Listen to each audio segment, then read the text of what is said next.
In the last hour, hundreds of protesters have tried to storm Hong Kong's Legislative Council, the territory's parliamentary body.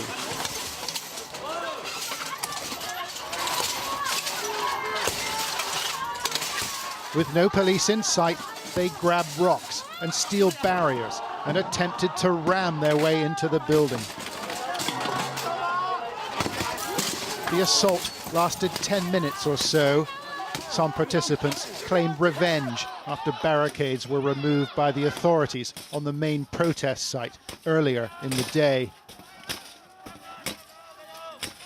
Moderate voices within the protest movement tried to stop them tonight, like this local social worker, but he was simply swept aside by more militant members.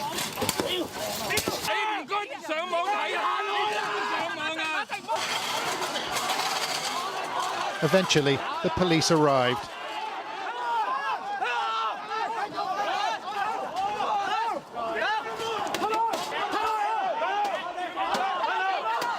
And regained a measure of control. Officers used pepper spray and repeatedly drew their batons.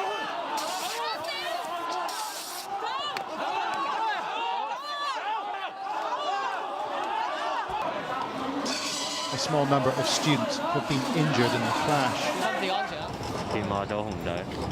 Earlier in the day, demonstrators stood aside as court bailiffs announced they would reclaim a small part of the central protest area. We're entitled to dismantle these barricades, said the supervisor. And after a 30-minute warning, they went in to remove them. It's the government's first attempt in weeks to shrink the central protest site. It's been occupied by pro-democracy supporters for 52 days.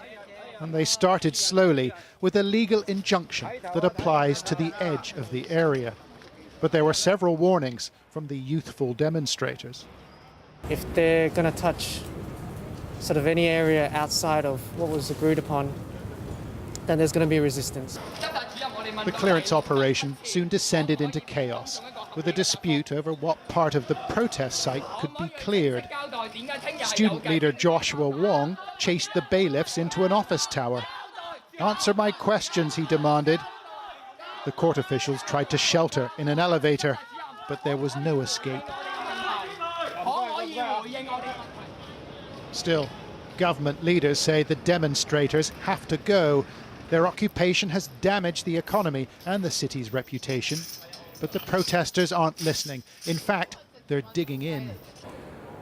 They've given up some territory on the fringe, but here's what protesters are really worried about: that the police use that injunction to clear barricades much closer to the main protest site down there. And they have good reason to be worried this evening. This brazen assault on the heart of Hong Kong's government will invite a strong response from the territory's leaders, who are running out of patience with these protests.